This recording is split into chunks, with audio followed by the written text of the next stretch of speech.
presenter is going to be Rakesh Mehrotra. Sorry. Mehrotra. Okay, sorry about that. Before we get started, I just wanted to talk about the map we're sort of following here. The first presentation talked about communications, second, security over those communication lines. Now we're going to take a look at how this is affecting the semiconductor industry, and then we'll follow that by taking a look at how we're going to power all these wonderful devices. So with that, Rakesh. While he's getting ready, let me give a quick introduction. Rakesh is currently the leader of PricewaterhouseCoopers Semiconductor Advisory Practice and has nearly 20 years of experience in the semiconductor industry, and also does consulting. He has led multiple projects in strategy, sales, and marketing, mergers and acquisitions, R&D productivity, product innovation, product development, and portfolio management, supply chain management. Prior to PwC, he worked for Synaptic Incorporated and Cypress Semiconductor in various strategic roles. Rakesh is a graduate of the University of Southern California, Los Angeles, with a Bachelor of Science in Computer Science and Computer Engineering and a Master of Science in Electrical Engineering. He is also an alumnus of the Harvard Business School. Thank you. Okay. Thanks. Can everyone hear me? Yes. So before I jump into the presentation, some of you guys must be wondering, why is someone from a big four accounting firm coming and talking to you about the Internet of Things and the impact of the semiconductor industry? So let me put that in some perspective. PricewaterhouseCoopers, PwC, has a very large advisory practice. We do about $10 billion in business on an annual basis, just advising clients. Within that advisory practice, we have a very, very large tech sector practice and also a semiconductor practice. And what we're going to present here, you've heard some of it already, is our point of view on how the Internet of Things is going to affect the overall semiconductor industry. So with that, when we look at the semiconductor industry through a glass prism, we see a lot of challenges. We see challenges because of new industry trends like the mobile revolution, the Internet of Things, which we're going to double click on today. We also see a lot of challenges from a market perspective. For example, the semiconductor industry growth is slowing down significantly, slowed down from an compound annual growth rate of 10.1 to 4.3%.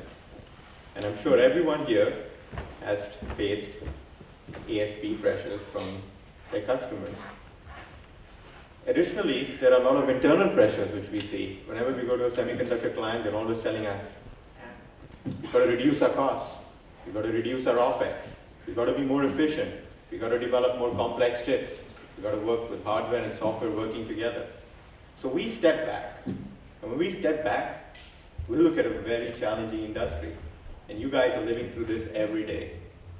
I'm going to re-quote a very famous superhero out here, and he's been quoted before today.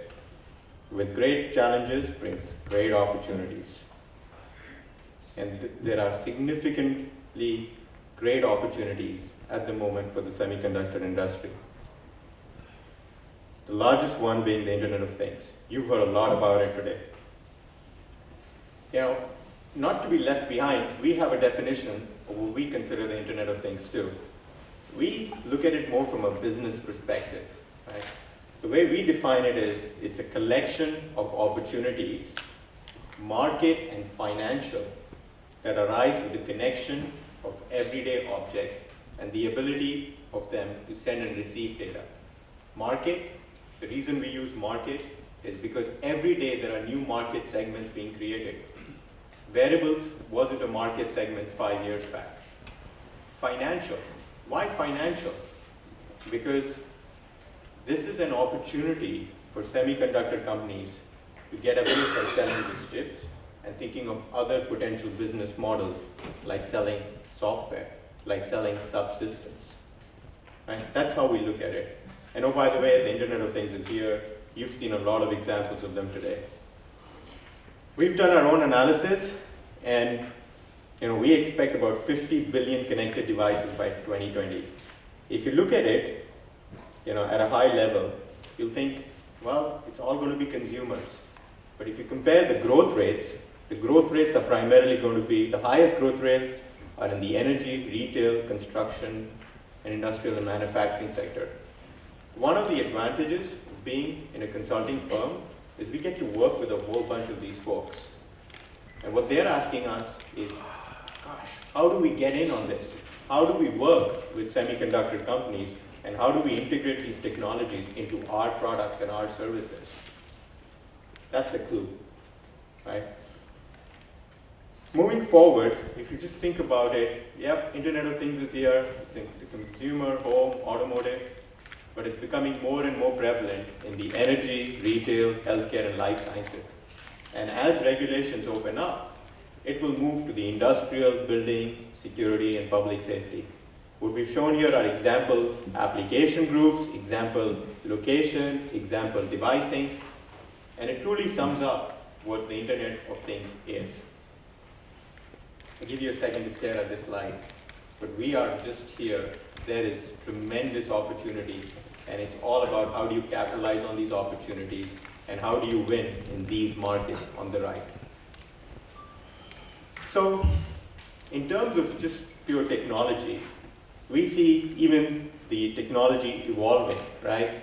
From moving from just pure monitoring and reporting information, the Fitbits, which your kids are wearing, which my kids are wearing now going to school, to where you can start controlling things remotely through devices and remote controls, like the Belkin Vimo. You can control the lights in your house using the Belkin Vimo.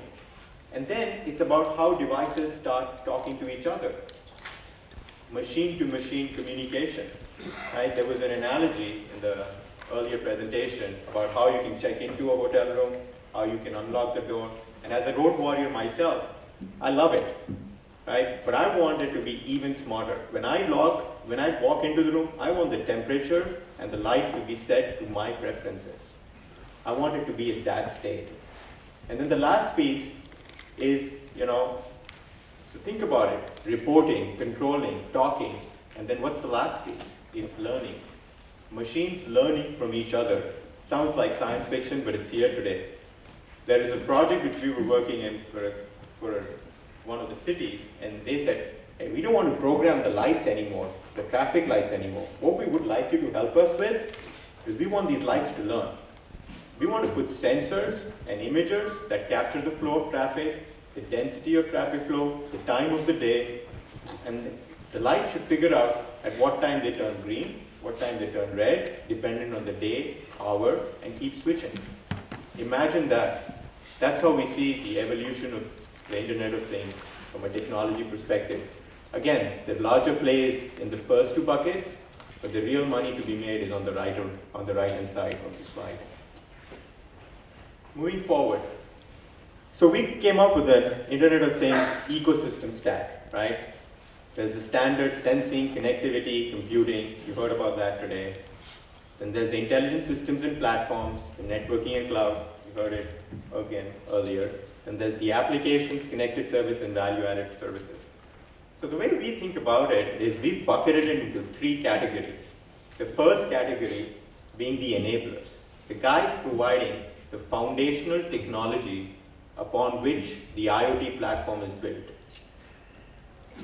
The next category is what we define as the engagers, the guys who are going to take these enabling technologies and build upon them. Right? There is some overlap, but the enablers, engagers work more at a systems level, right? And this is where the devices start talking to each other. And right at the top are the enhancers.